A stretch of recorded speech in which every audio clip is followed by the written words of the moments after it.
परमानंद Sevashram trust जो नाम नामित करा ताहार आभिमुख्य बहुत उच्च कोटीर थिला। कारण परमात्मा परमेश्वरंकर शुद्ध स्वरूप होछि आनंद, नित्यानंद, परमानंद।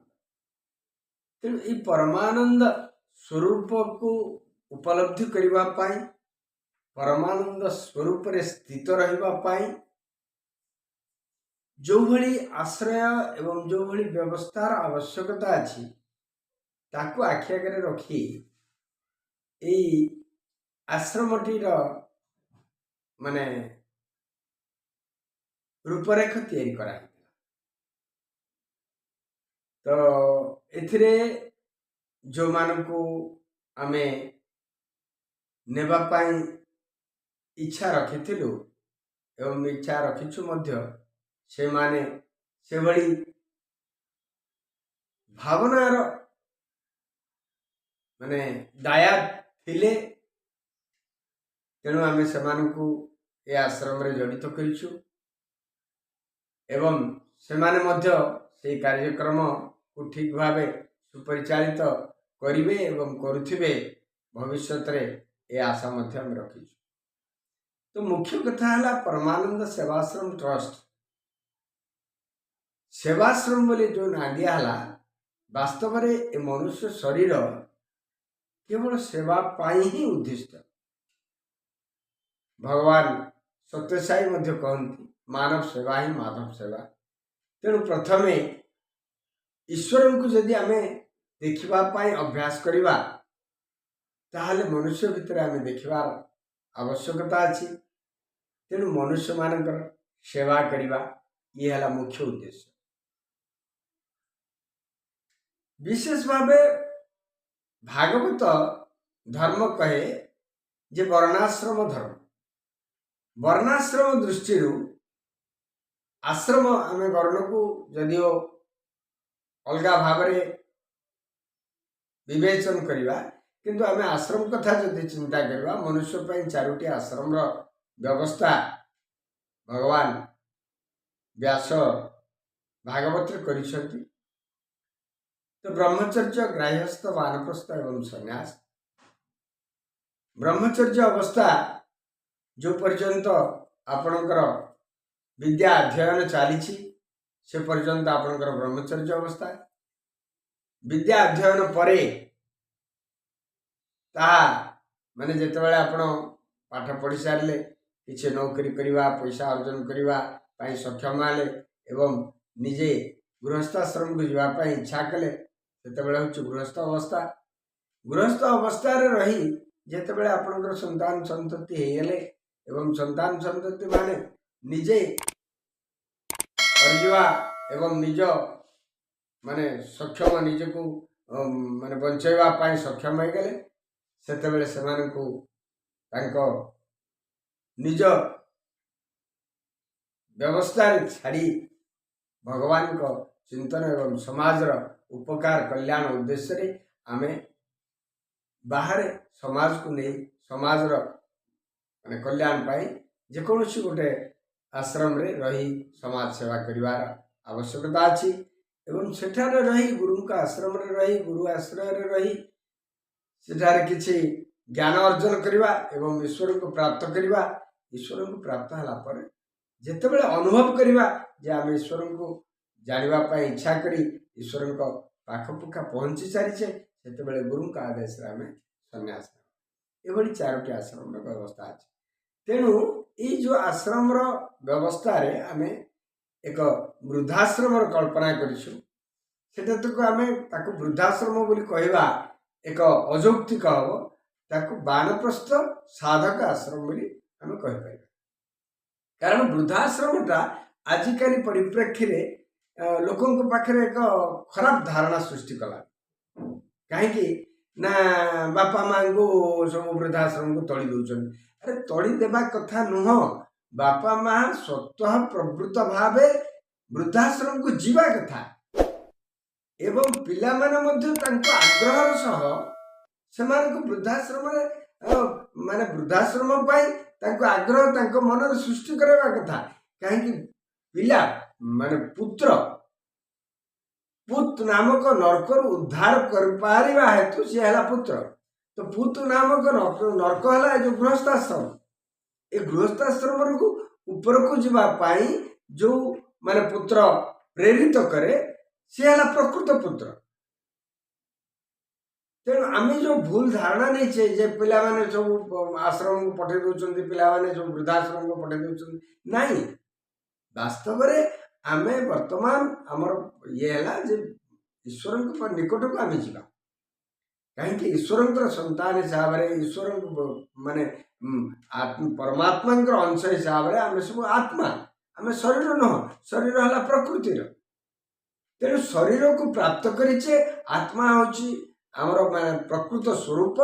ଆମେ ସେଇ ସ୍ୱରୂପରେ ଆଶ୍ରୟ କରିଛେ ଗୋଟେ ଶରୀରକୁ ଆଶ୍ରୟ କରି ଆମେ ସଂସାରକୁ ଭୋଗ କରୁଛେ। ତେଣୁ ଶରୀରର ଆବଶ୍ୟକତା ଅଛି। ଶରୀରର ଆବଶ୍ୟକତା ଦୃଷ୍ଟିରୁ ଶରୀରକୁ ମଧ୍ୟ ଉତ୍ତମ ରଖିବା ଆବଶ୍ୟକତା ଅଛି। ଆତ୍ମା ତ୍ୱଂ ଗିରିଜାମତି ସହଚରା ପ୍ରାଣ ଶରୀରଂ ଗୃହମ୍। ତେଣୁ ଶରୀର ହେଲା ଆମ ପାଇଁ ଘର।